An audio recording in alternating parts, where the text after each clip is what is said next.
Welcome to Weekends with Whitney. Coming up in today's show, our capital city's newest and most favorite tiger. Mike VII. He entered his new habitat the very day LSU students started their fall semester. Mike's veterinarian, Dr. Baker, lets us know how everything's been going these first 30 days and what surprised him the most. Then Dr. Nick explores our likability factor. It's not something just the lucky are born with. It's something we can all cultivate. He shows us how. One of the greatest life skills is to have self-regulation. I can keep my temperature at 98.6. My mental temperature. I don't have to blow. I am much more likable when I'm stable. But first, hundreds just attended Mike's first birthday party. Today is his birthday, and these are the stragglers from that celebration because people just can't get enough of him. It also marks his 1 month anniversary being here on the LSU campus. How he's stealing the hearts of thousands. Happy birthday to you. Happy birthday to you. Happy birthday, dear Mike. Happy birthday to you. Few get a first birthday party with 500 admirers, but LSU's new tiger, Mike VII, certainly did. Everything is awesome. Everything is cool when you're part of a team. Everything is awesome when we're living our dream. Everything is better when we stick together. Side by side, you and I gonna win forever. Let's party forever. President and Chancellor Dr. King Alexander says hundreds drop in daily. Every day we see just lines of cars and parks. I think the parking area actually is full of people just coming to see Mike. He was very excited a few minutes ago. He sounds asleep. Just like a baby. Just like a 1-year-old. Just like a 1-year-old. Exactly. Sharing Mike's birthday is one of his biggest fans, 1-year-old Claire Cooney. Don't mess with my tutu. Don't mess with my tutu. Now you can have the other woman. But don't mess with He texted me yesterday and said Mike's birthday party's tomorrow, and I knew exactly who he was talking about, and I said we'll be going. So we've had a fun, exciting day, and we needed to come celebrate her birthday with Mike. It's befitting Claire and Mike were born on the same day. Her parents, Monica and Ryan, bleed purple and gold. They met at the 2005 Peach Bowl when LSU beat Miami. Ryan proposed in Tiger Stadium on the Eye of the Tiger. He walked me out to the 50-yard line and asked me to marry him. And then we took it one more step, and we had an LSU-themed wedding with Mike the Tiger at our wedding. When we entered into our reception, they played the fight song, and we entered with him. We actually had a tailgate set up in our reception with a exact replica Tiger Stadium groom's cake. So it is no shock to our friends and family that our firstborn would be born on Mike the Tiger's birthday. Claire's been drooling purple and gold from the moment she was born. She went to her first LSU game at just 3 months old. Loves tailgating and already has a special magic with Mike. Look! So far every Friday we've been here to come see Mike. The atmosphere is teeming with animal attraction. Baby, I'm playing on you tonight. Hunt you down, eat you alive. Just like animals, animals like animals most. And maybe you think that you can hide. I can smell yourself for miles. Just like animals, animals like animals most. Baby, I'm. So what you trying to do to me?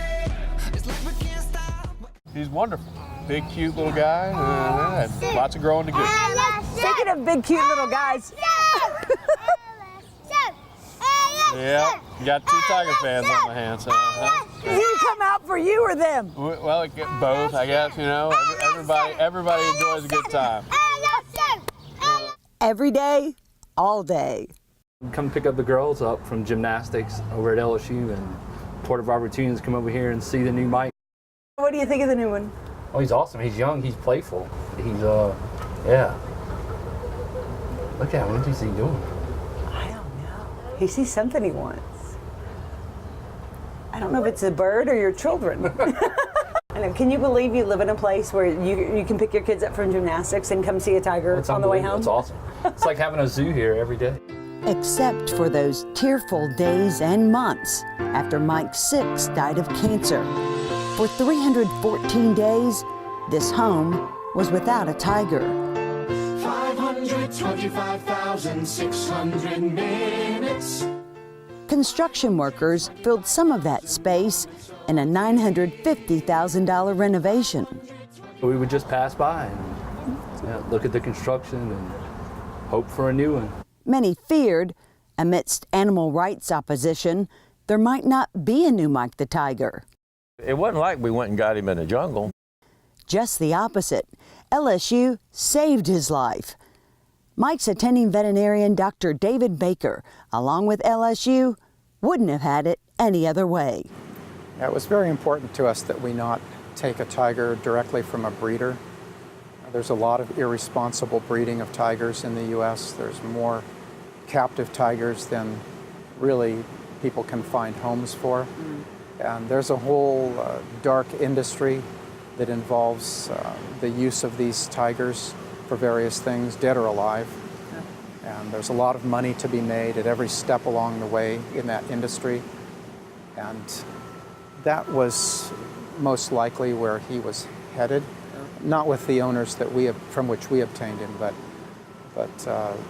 they get caught up in that industry, and he could have gone that way. And so it was important to us to rescue a tiger from that and give him a home give a tiger a home that really needed one, and that's what we've done. The number of tigers worldwide has plummeted 93% in just the last 100 years. We've gone from 100,000 tigers to less than 4,000 now, due to poaching, habitat loss, climate change, and the black market. They're endangered now, but could be extinct in the wild in less than 20 years. That's why LSU has started the U.S. Tiger University Educational Consortium. That's designed to help save tigers around the world.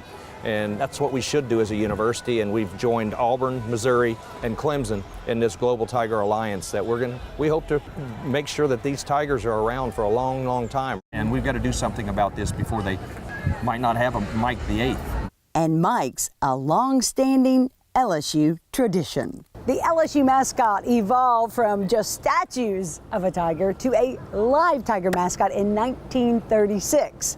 That was so long ago, Bernie Moore was the football coach. Tiger Stadium only held a fourth of the people that it does today at 24,000, and the LSU band only allowed male students. Tiger fan Billy Phillips says continuing Mike's tradition is essential. All I know is I'm glad we got a tiger. LSU, you know, I always said LSU was not LSU without the band. LSU was not LSU without our tiger. Mike's line the corridor here. All of the live tiger mascots have been Mike, but why are they Mike? Why weren't they Billy the Tiger or Ted the Tiger? Well, it goes back to 1936, when every LSU student put up 25 cents to raise the $750 to buy the tiger from the Arkansas Zoo. But it was LSU athletic trainer Mike Chambers who was very instrumental in getting a live tiger on campus. So, in honor of Mike Chambers, they named him Mike the Tiger. Mike 7 wasn't purchased, he was donated by Wild at Heart Wildlife Center in Okeechobee, Florida. Dr. Baker looked at a lot of tigers across the U.S., but when he saw Harvey, he knew. It took about 4 seconds. The way he was interacting with us, his conformation, his attitude, the way he looked, I don't know, it's sort of like you know it when you see it. It's kind of like love. Sort of, yeah. You can see Mike loves being here. He's got it made. Look at him playing in them bushes, you know. There's bushes. He can tear them up if he wants to. That's right. You know, he loves it. I mean, look at him playing, you know. He loves it here. He's growing fat and happy. Mike is one big eater. He eats 15 pounds of food a day. He's gaining weight at about a pound a day. He crossed 200 pounds about a week and a half ago. So right now he's probably about 210 pounds. Are you pleased with that? Oh yeah, look at him. He's perfect. He's perfectly proportioned. He's doing really well. Well adjusted too. Even flying didn't faze him. The transport itself really couldn't have gone much better. From the time we arrived at the facility in Florida till we were driving back to the airport was less than 20 minutes. Our friends at the Okeechobee County Airport had lined up a forklift and operator to move the crate in and out of the aircraft. Our friends at the Baton Rouge Jet Center had done the same. So we had a lot of help from really professional people, and it made all the difference. It really minimized the transport stress for the Tiger. However, fans might unknowingly be adding stress on Mike by bringing their dogs, even stuffed animals, around his habitat. I think people just don't understand that he is a predator, but also he's a young, very playful animal, and so when they bring their pets up to the enclosure, he wants to check those out and maybe play with them. And so, but the danger is that he'll throw himself against the glass and possibly break a tooth. And dental problems are the #1 cause of death in both wild and captive tigers. And so we take that very, very seriously. So it's very important that people stay away from the enclosure with their pets. And because he's so young and inexperienced, he can't easily tell the difference between a stuffed tiger and a live tiger kitten just yet. Mike's intrigued and interactive with all his visitors. And then students, they love him. You see all the students come, they love him. They pumped up. He's going to love this place. I mean, who wouldn't? Hey, I wouldn't mind living here, you know? Hey, bring my food to me, take care of me, you know? Free medical care. That's right. Don't have to worry about nothing. Don't have to do politics or nothing. I'm right there. And the doctors and the dentists come to you. That's right. And only Mike has a temperature-controlled rock. It's warm in the winter and cool in the summer, so he can lay on it and be comfortable. You can see him on it game days. Mike VII won't be on the football field. Well, this way everybody gets to see him on game day, and it's also less stressful for the tiger. And as a sanctuary site, which we now are, you know, sanctuary animals just aren't taken into venues like that. So it's a new tradition for people to be able to see him on game day, and we think it's one that is better for him, and we always do what is best for Mike. And those are doctor's orders. Baker's great. Dr. Baker, this is Dr. Baker's baby, and Mike the 6th was, Mike the 5th was. Dr. Baker takes this very seriously, and our vet students compete every year, and the top vet students get to take care of Mike for the year, which is really a great honor for our vet students. Has anything about him surprised you? I think the thing that has surprised me is how quickly he has come to know my students and I. You know, they deal with him twice a day, every day, so that's a little more understandable. But he figured me out within just a few days. I was really surprised at that. I knew they were intelligent animals, but he came to know me very quickly, much more quickly than I would have thought. And he follows me. You can see him, he's right here by me, and he follows me everywhere I go. The thing that I have enjoyed the most about him is how interactive he is. He's very, very vocal, much more so than Mike VI. And very, very interactive with us. People are just crazy about this animal. It's been really good to see and interesting to see. But, you know, Mike the Tiger means a lot to the LSU community. You can find Mike out here every day from 8 a.m. to 8 p.m. along with a lot of his fans. And still ahead, how likable are you? Dr. Nick says it's not something you're just born with. Easy steps to improve our likability factor as Weekends with Whitney continues. Maggio, the only way to go. Maggio Buick GMC, Your satisfaction's our specialty. We really deliver on Falls River here in New Roads. Small town atmosphere, legendary service for over 60 years. Maggio, the only way to go. The only way to go, that's Maggio. 9-time winner of the prestigious Buick GMC Mark of Excellence Award. Discover your art of living at Dixon Smith Interiors. With 10,000 square feet of inspired interiors, it's easy to bring beauty home. Create a unique interior that reflects your exterior. Translate what you love into where you live. For 60 years, Dixon Smith has refined the art of style, space, and comfort. You're a work of art. Your home should be too. Embrace your art of living at Dixon Smith Interiors in the heart of Baton Rouge. Discover Dixon.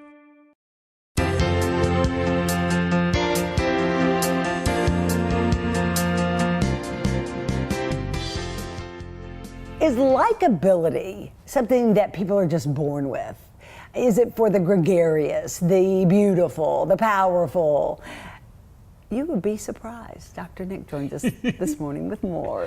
Some interesting research. Yes. That came out on what makes someone likable. Yeah, well, and that we're in control of it. We're in control and of it. I found that surprising. We are in control of it. And what I also thought was neat about, before we get into it, it's really all about emotional intelligence.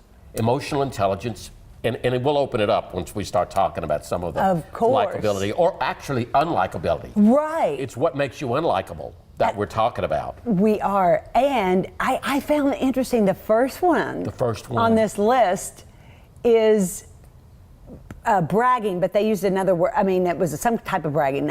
You mean the humble bragging? Oh, that's it. The humble bragging, like, oh, look at me. This diet and exercise is just killing me. When they're really wanting you to see how beautiful they look. It's playing false humility is basically what it is. That's so to be likable, you don't throw out false humility. Say, I feel really good about myself. The diet's hard, but I'm doing better. And self-deprecation can be funny sometimes, but when it's a crutch to get compliments, people see right through it. They see right through it. So you see where it begins to come in, and again, now we're talking about emotional intelligence, because that's a life skill. Just like name dropping is one that will make you unlikable. People just simply are not attracted to people who name drop all the time. And I'll tell you where I have to be careful with that. Tell me. Personally, I've had the privilege of traveling, and I am always very sensitive about saying, when I talk about it, look, I really am not name dropping. I'm just saying how much I've been privileged and how it has kept me from being closed-minded, which is one of the unlikabilities. Oh, I was fascinating we've got to talk about closed-mindedness. Let's do it. People who are closed-minded, I'm telling you, I'm not attracted to them. No, me either. I won't judge, but I can pick up when somebody's just not open-minded. I can spend 3 minutes with them and I'm done. It's like it's so narrow. I'm like, wow. And I'll always kind of want to say, have you not traveled enough? Do you not realize that the world is much bigger and that there are many other perspectives? Do you not read a newspaper, or perhaps more than one? More than one, or look at more than one news channel. That's a real problem. We get very closed, right. And so it's almost like you said it to me. Tell me your quote. I loved it. It's so we great. Look for. Well, we must all ask ourselves, as we're watching the news, as we're reading the newspaper, if we're only stuck to one channel, if we're only stuck to one newspaper, are we looking for information or confirmation? I just think that is a meditation for life. Because if I'm looking for confirmation, I'm closed. Right. I'm closed. I'm not growing. I'm closed. I'm not stretching myself. Yeah. I'm not stretching myself. And really, that's the only way that we can all come up with our own ideas about how things are, how they should be. It's to sample, really. I mean, hear this and hear that, and then make up your own mind, because nobody should be telling you how to think. It's America. Yes. I know we've got to keep moving, but I saw Andrew Young the other night on television. Andrew Young is not for the moving of the monuments. He had a whole different plan for how we make this nation better and more interactive. And I don't want to get into it, but it was a fascinating perspective. It was. And because I was open to it, I was like, wow, I hadn't thought about it that way. We've got to be open. We've Yeah. got to be open. So he made some good points. Great points. Yes. Great perspective on moving forward instead of worrying. And again, I'm not. No, I know you're not. I'm not even sure where I stand yet because I'm trying to do the research. Yeah. Because open-mindedness means due diligence. Certainly. And if no one has read Mitch Landrieu's argument on getting rid of those, you must. You must to get another perspective. To get another because perspective. it was really well done. And I'm sure Andrew's was great too. Yes. And I will go and look at that. Yes, And you really need to. Well, there were a few others that jumped out real quick. One was don't get too close too quick. Don't tell too much too quick. Oh, right. Which I really thought was important. It's almost emotional dumping, right? But I have that problem. I'm telling you, people will come in and I'm saying, look, I don't have time to get to know you. Can we go to work? And I'm thinking sometimes maybe a little bit more rapport might be good. But you know, tell me. But you know what I think works? What? I'm curious. What was one of the likability factors? Ask Asking questions. Be curious about other people. Right. Tell me this, tell me that, tell me that, tell me. Questions are really very good. We used to say that's terrible therapy by asking questions. Asking questions are wonderful. Yeah, but I hope Sure. I'm not. I don't think I'm telling a secret of yours. But we were talking about this and sharing too much. Is one of those sharing things. too much. And you yes. said that in relationships, in romantic relationships, you think that's one of your problems. Yes. When I like someone, I've always kind of like, oh, this is great. This is it. Well, it ain't it. And you think you spew. It ain't it. Because then some other things begin to come out. And it's like, whoa. It's heavy now. Why did I become that close too quickly? Yeah. And it's because You're you terrible want to to see that. I am very professional. I'm so sorry. but I think we're all guilty of that in relationships. Whitney, You like somebody a lot and then you don't realize that maybe it's very powerful. Yeah. It's very powerful. All of these factors of likability are powerful. One of the other ones, gossip. Oh, and you dreadful. know what? If I sat here and I heard you gossip about people for 30 minutes, don't you think that I'm going to say, Whitney, what do you say about me, baby? You're exactly right. What do you say about me when I'm not around? Here. I just am not. Gossip is just not a turn on. And when I will sometimes fall into it, I want to say, please tell me. I'm not a gossiper. I've never. I don't want to be a gossiper. You've never been. That. I just don't. I don't like it. I don't like it. And that's another reason why I'm careful not to try to follow sensationalism. Right. Because it can be just gossip. Right. And emotional hijacking. Now that blew me away. I didn't even quite understand it. So let's open that up real quick. Okay. They said they were explaining emotional hijacking as explosiveness and anger and venting and screaming and hollering. And I was thinking, I don't know that I'd call it hijacking, but I know exactly what they're saying. And what they're saying, I believe, is one of the greatest life skills is to have self-regulation. I can keep my temperature at 98.6. My mental temperature. I don't have to blow. I am much more likable when I'm stable. Oh. If I'm an emotional roller coaster, or if you never know when I'm going to drop the bomb and be in a bad mood, that's not very likable. Right. And I wish that everybody in the world would think about that, because you'd never need therapy. No kidding. If we had self-regulation, You're right. we could be more calm. We could be more self-controlled, self-contained. It's all right if you didn't do that. Doesn't bother me.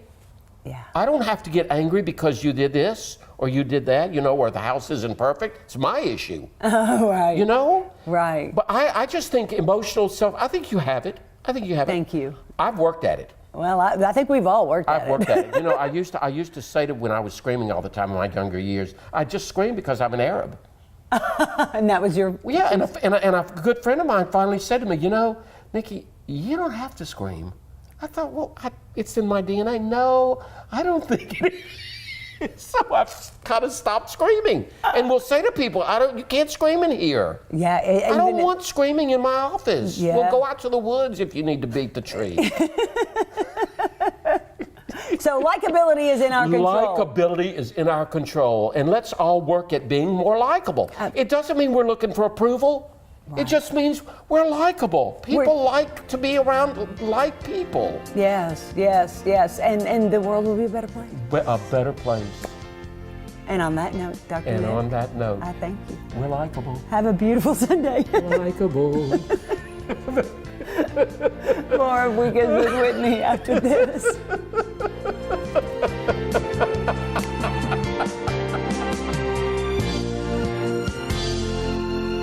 Atlas Foundation Repair, fixing your foundation problems for more than 30 years while preserving and protecting your trees. Hi, I'm Ian James, financial advisor and president of Capital Financial Group. Like millions of Americans, you're likely paying higher taxes and higher fees than you probably should. With 20 years of industry experience, I have a proven plan to analyze your investments and reduce hidden costs and fees. You work hard for your money. It's time to let your money work hard for you. Call me, Ian James, for a free, no-obligation portfolio review and a brighter financial future. Thanks for joining us for Weekends with Whitney. We hope to see you back here again next week, when we take to the skies for the Ascension Hot Air Balloon Festival. Renowned balloon pilot Robert Ambo invites you to join in the fun this Friday and Saturday. There's something for everyone. We're going to have right at 30 hot air balloons out there. We're going to have special shapes, a big crab balloon. We have purple people eater, Pepe Le Pew. So come out and check everything out. We got carnival rides, a lot of good vendors with food to eat. And so check online and you can check the times out, but it's Friday afternoon and Saturday afternoons. Fun will be in the air.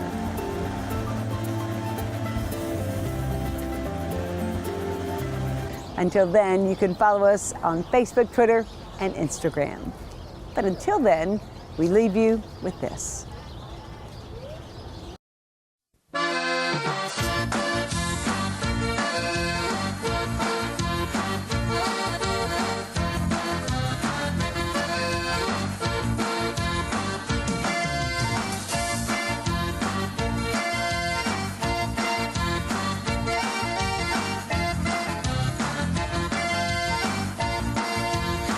Don't mess with my tutu. Don't mess with my tutu. Now you can have the other woman, but don't mess with my tutu. When she was born in a bird suit, the doctor slapped her behind, said you're gonna be special, you sweet little tutu.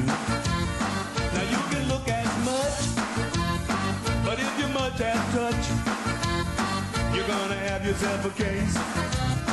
I'm gonna break your face. Now don't you mess with my tutu. Don't mess with my tutu. Now you can have the other woman, but don't mess with my tutu. What do we say about Bama? What do we say about Bama? No, no, Bama. No, no, Bama. What do we say about Go Tigers? Go Tigers, yeah!